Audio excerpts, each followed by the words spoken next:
नमस्ते। आप सभी से अनुरोध है कि कृपया हमारे चैनल को सब्सक्राइब करें, वीडियो को लाइक करें और शेयर करें। साथ ही आपसे अनुरोध है कि कृपया आप हमारे मर्चेंडाइज स्टोर आपणः पर अवश्य जाएं।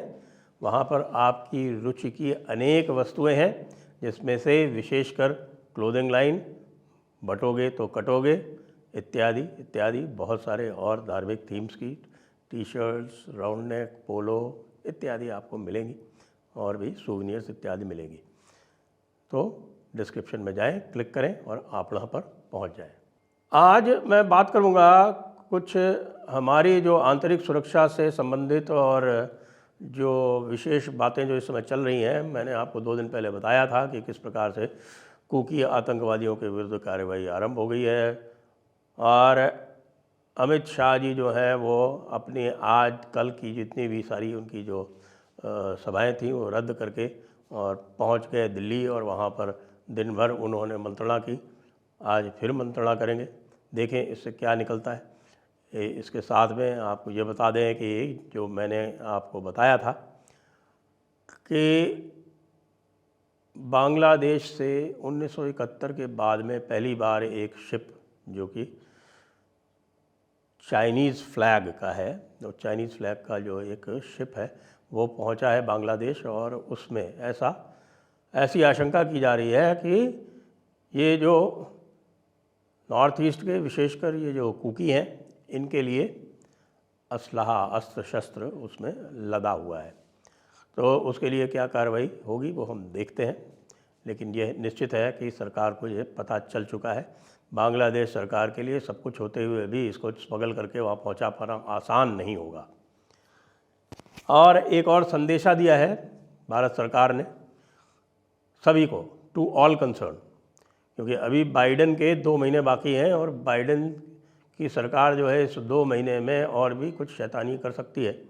तो उस शैतानी के लिए एक संदेशा दिया है पूरे विश्व को भारत ने, और वो संदेशा ये दिया है कि एक हाइपरसोनिक, जी हाँ, एक हाइपरसोनिक मिसाइल कम ग्लाइडेड व्हीकल का उन्होंने एक परीक्षण किया।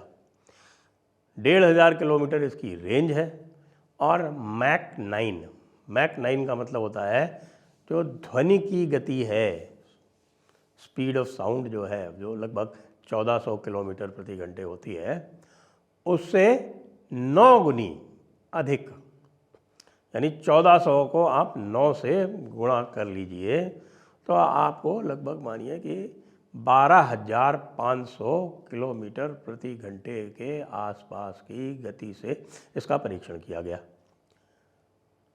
भारत अब वैसे तो टेक्निकली तो कह सकते हैं कि चौथा, लेकिन वस्तुतः तीसरा देश बन गया है, क्योंकि जो अमेरिकन जो हाइपरसोनिक टेक्नोलॉजी है वो अभी भी पूरी तरह से कारगर और कामयाब नहीं है, सफल नहीं है। जी हाँ, सुन रहे हैं आप कि अमेरिका जो है अभी भी हाइपरसोनिक टेक्नोलॉजी को परफेक्ट करने में जूझ रहा है। रूस ने कर ली है, चीन ने भी कर ली है।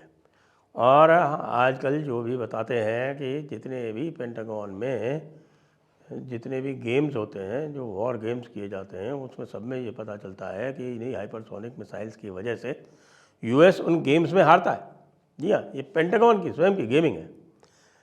भारत ने ये करके अपना जो स्थान है वो सारे जितने भी देश हैं उनमें सब में सर्वोच्च भी कर लिया है और संदेश भी दे दिया है कि भैया देखो, अगर 12,500 किलोमीटर की गति से किसी जहाज़ में एक पत्थर भी टकराएगा ना, सोचिए आप, 12,500 किलोमीटर की गति से किसी जहाज़ पे एक पत्थर भी टकराएगा तो उस जहाज़ के आर पार हो जाएगा। और अब आर पार हो जाएगा तो आप समझ लीजिए कि उसका क्या होगा। साथ में यदि उसमें 50 किलोग्राम भारी RDX वाला अगर विस्फोटक भी है और वो 12,500 गति से टकरा के डेटोनेट हो जाता है किसी जहाज़ पे, तो क्या होगा। संदेश साफ है। और जो लोग भी ये करने का प्रयास कर रहे हैं कि साहब की जो है बांग्लादेश को बहुत सारा असलहा पहुंचा दो, कहीं भारत आक्रमण न कर दे, क्योंकि बांग्लादेश को हमने अपनी बदमाशी के लिए चुना हुआ है, बांग्लादेश सारी बदमाशी करने के लिए तैयार है। भारत में जितने भी इस प्रकार के जो इंसर्जेंट ग्रुप्स हैं, चाहे वो उल्फा हो जिसका जो बड़ा हिस्सा है वो आत्मसमर्पण कर चुका है, चाहे वो हो, चाहे ये कुकी जो बदमाश जो आतंकवादी जो अभी नए नए आए हैं वो हो, उनको सबको जो है वो आप सहायता कर सकते हो, उनको आप सुदृढ़ कर सकते हो। ये सब नहीं चलेगा। चीन जो है उसने भारत से पहले ही समझौता कर लिया, यानी ट्रंप के आने के पहले ही समझौता कर लिया है। सब लोग ये कह रहे हैं कि सबसे समझदार तो चीन ही निकला, उसने मौका ही नहीं दिया। उसने पहले ही ये जांच के भांप के कि भाई ट्रंप आ सकता है, तो अपना जो दांव है वो पहले ही वापस ले लो, वापस ले लिया। उनको अनुमान था, जब उनको अनुमान था कि ट्रंप जा सकता है तब उन्होंने हमला किया था। याद करिए आप 2020 में कोविड के बीच में मई माह में जो लड़ाई की थी उन्होंने गलवान में, जिसमें वो पस्त रहे और जिसमें पूरी तरह से पिटे, वो उन्होंने इस अनुमान से किया था कि ट्रंप जाने वाला है और जो सरकार आने वाली है वो उनकी पिट्ठू होगी। उस हिसाब से उन्होंने किया था। अब उन्होंने उसी हिसाब से विड्रॉ कर लिया, यानी भारत के पास एक 4 वर्ष की विंडो मिल गई है। 4 वर्ष की विंडो भारत के पास इस प्रकार भी है कि भाई ये जो 4 वर्ष हैं वो मोदी सरकार के हैं। तो दोनों तरह से मामला यहाँ पर सेट है। ये 2 महीने जो हैं ये महत्वपूर्ण हैं, जिसमें कि ट्रंप जब तक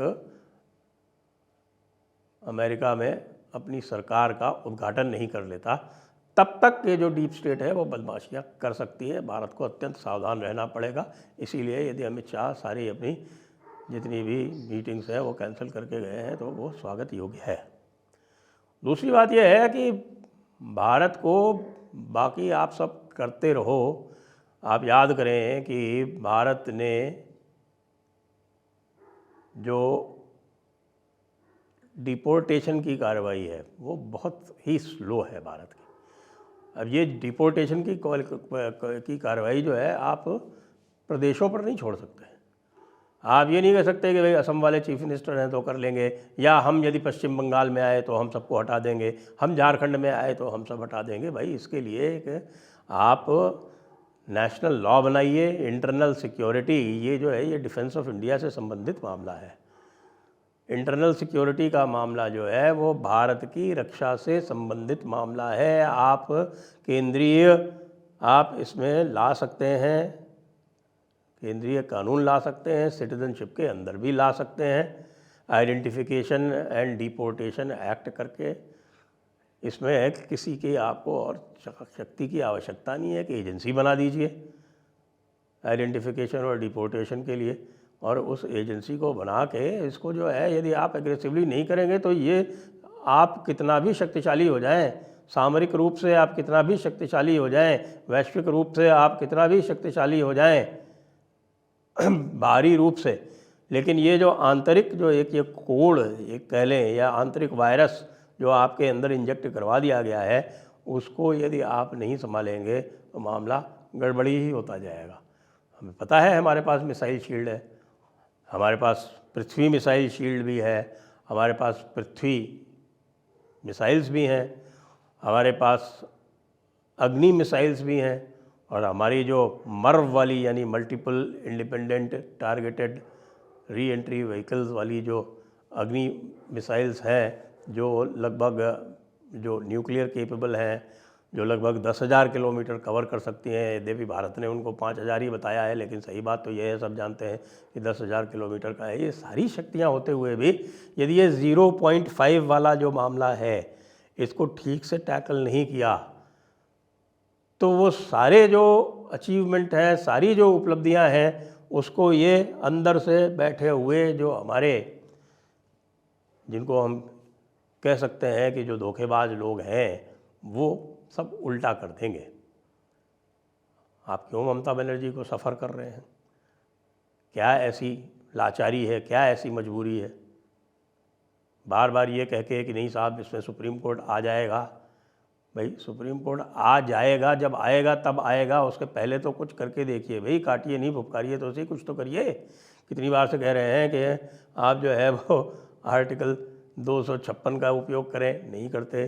आर्टिकल 365 का उपयोग करें, नहीं करते। 355 का उपयोग करें, नहीं करते। सारी शक्तियाँ होने के बाद भी और सारी मिसाइल्स होने के बाद भी यदि आपकी इच्छा शक्ति नहीं है कि आप उसको उपयोग करें तो फिर कुछ नहीं हो सकता। इसलिए ये हाइपरसोनिक मिसाइल के लिए बधाई, लेकिन हाइपरसोनिक मिसाइल का उपयोग करने की इच्छा शक्ति भी होनी चाहिए। हाइपरसोनिक मिसाइल आपने उस चीन के जहाज़ के विरुद्ध क्यों नहीं की? अभी भी वो जहाज़ चिटगांव में खड़ा है, उड़ा दीजिए उसको। आपके पास इंटेलिजेंस है, आप कर सकते हैं। ऐसा कुछ भी नहीं होने वाला, कोई कुछ नहीं करेगा आपको, कोई कुछ भी नहीं कहेगा। इसलिए मेरा अनुरोध है भारत सरकार से कि थोड़ा इच्छा शक्ति सुदृढ़ करें और दूसरों से शाबाशी लेने वाली जो एक इच्छा है उसको त्याग दें। बहुत सारा जो है पूरा का पूरा जो राष्ट्रीय परिप्रेक्ष्य है, जो राष्ट्रीय विमर्श है, जो राष्ट्रीय नैरेटिव है, उसमें मोदी जी ने दूसरों से अडॉप्ट किया है। यहाँ भी करें भाई, ट्रंप से अडॉप्ट करें ना कुछ। ट्रंप केवल मित्र ही नहीं है, ट्रंप को एक शिक्षक के रूप में भी देखें। जिस प्रकार से वो सीधे बोल रहा है मार्क्सिस्ट मेनियाक्स एंड ल्यूनेटिक्स, जिस तरह से वो अपनी डीप स्टेट को डिसमेंटल कर रहा है, उस तरह से आप भी कीजिए। ऐसी रद्दी ब्यूरोक्रेसी है हमारी, उसका कोई उपाय ही नहीं है। आज तक आप जो है उस ब्यूरोक्रेसी को जो इंडोक्ट्रिनेट किया जाता है Lal Bahadur Shastri national academy of administration में, आज तक उसका ही कुछ नहीं किया। 10 वर्ष हो गए हैं, 5 वर्ष अभी आपके पास और हैं। निश्चित रूप से आप वक्फ अमेंडमेंट बिल ला रहे हैं, उसका हम स्वागत भी कर रहे हैं, उसकी हम प्रशंसा भी कर रहे हैं, लेकिन हम आपसे और भी अपेक्षाएं रखते हैं मोदी जी। जय हिंद, जय भारत, वंदे मातरम।